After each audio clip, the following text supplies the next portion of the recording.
ముందు నమస్తే తెలంగాణ ఒకసారి.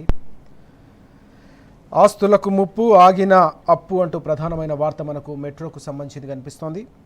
కేంద్రం మెలిక, సీఎం కినుక, మెట్రోకు సరికొత్త శంకటం అంటూ ఈ వార్త మనం చూస్తున్నాం.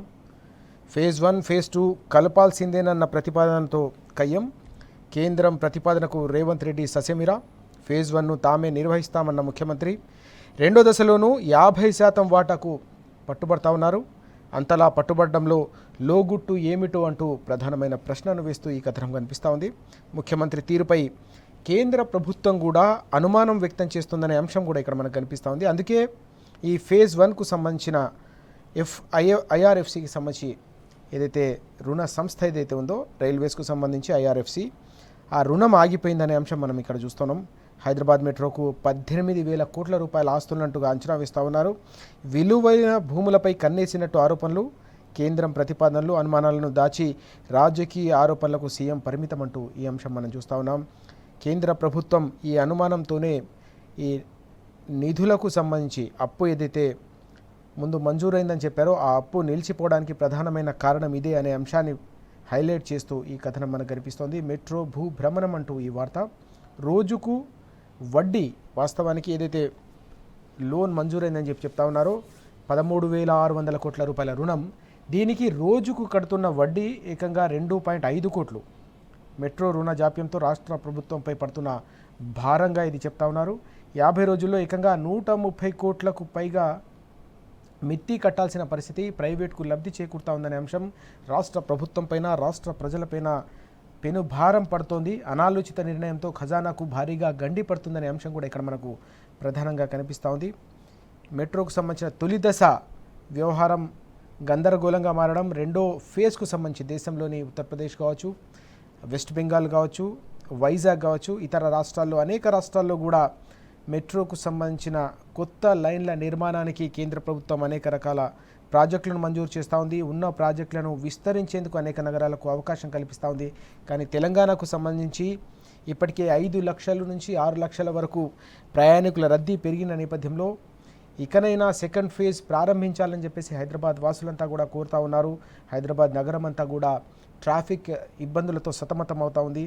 ఈ క్రమంలో అనేక రద్దీ ప్రాంతాల్లో ఫేజ్ 2ను మంజూరు చేయాలని బీఆర్ఎస్ హయాంలో కూడా గతంలో కేటీఆర్ గారు గతంలో కేంద్ర ప్రభుత్వానికి విన్నవించిన సందర్భం, కానీ ఇప్పటివరకు ఆ దిశగా ఒక్క అడుగు పడలేదు. చివరికి మళ్ళీ తిరోగమన దిశలో మొత్తం వ్యవహారం అంతా నడుస్తుందనే అంశం ఈరోజు మనకు ప్రధానంగా హైలైట్ అవుతున్న పరిస్థితిని మనకు కనిపిస్తూ ఉంది ఇక్కడ.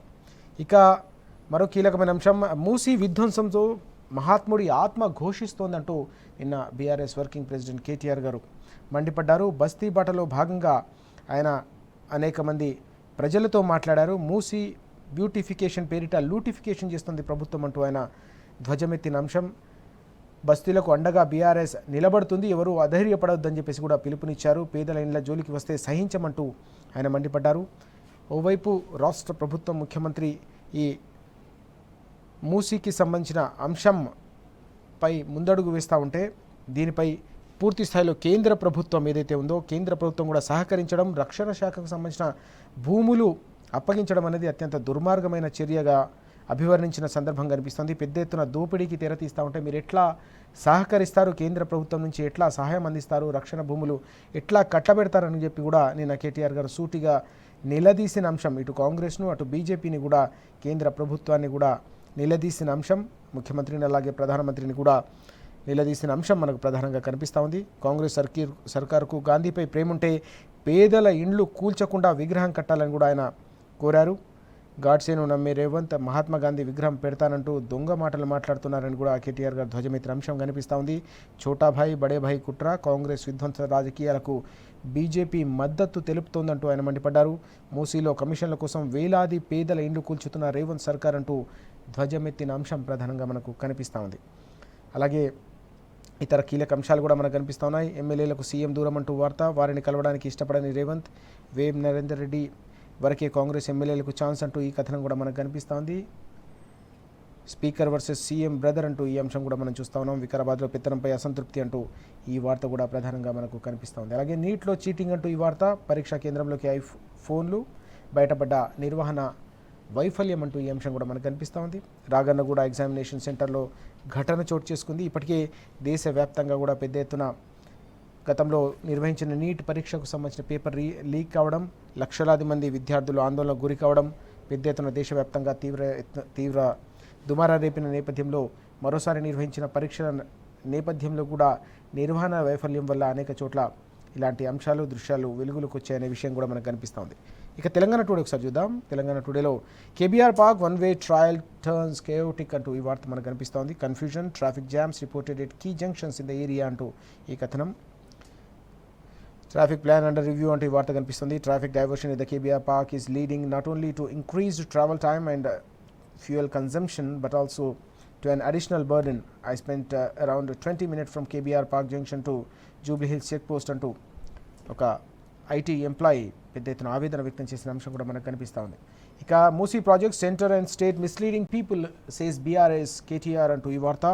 BRS working president KT Rama Rao charge chief minister and prime minister with acting in tandem to push the controversial Musi river front development project అంటూ ఒక వివాదాస్పదమైన ప్రాజెక్టుకు కేంద్ర ప్రభుత్వం కూడా సహకరించడం, ముఖ్యమంత్రికి కేంద్ర ప్రభుత్వం ప్రధానమంత్రి కూడా సహకరించడంపై నిన్న కేటీఆర్ గారు మండిపడ్డ అంశం మనకు కనిపిస్తూ ఉంది. Rama Rao said that the initiative was being used to demolish the houses of the poor while failing to provide alternative housing అంటూ ఈ అంశం కూడా కనిపిస్తూ ఉంది. ప్రత్యామ్నాయ వసతి కల్పించకుండా, ఇళ్లు కల్పించకుండా ఉన్న పేదల గుడిసెలను, ఇళ్లను కూల్చివేయడం అనేది అత్యంత దుర్మార్గమైన చర్యగా కేటీఆర్ గారు అభివర్ణించిన ఈ అంశం ప్రధానంగా ఈరోజు అన్ని పత్రికల్లో హైలైట్ అవుతున్న పరిస్థితి. అలాగే lakhs take NEET retest under tight security అంటూ ఈ వార్త. పెద్ద ఎత్తున భద్రతా ఏర్పాట్ల మధ్య నీట్ పరీక్ష నిర్వహణకు సంబంధించి. అలాగే KCR pays rich tributes to professor Jayashankar sir అంటూ ఈ కథనం కూడా మనకు కనిపిస్తూ ఉంది. జయశంకర్ సార్ సేవలను ప్రతి ఒక్కరు కూడా స్మరించుకున్న సందర్భం.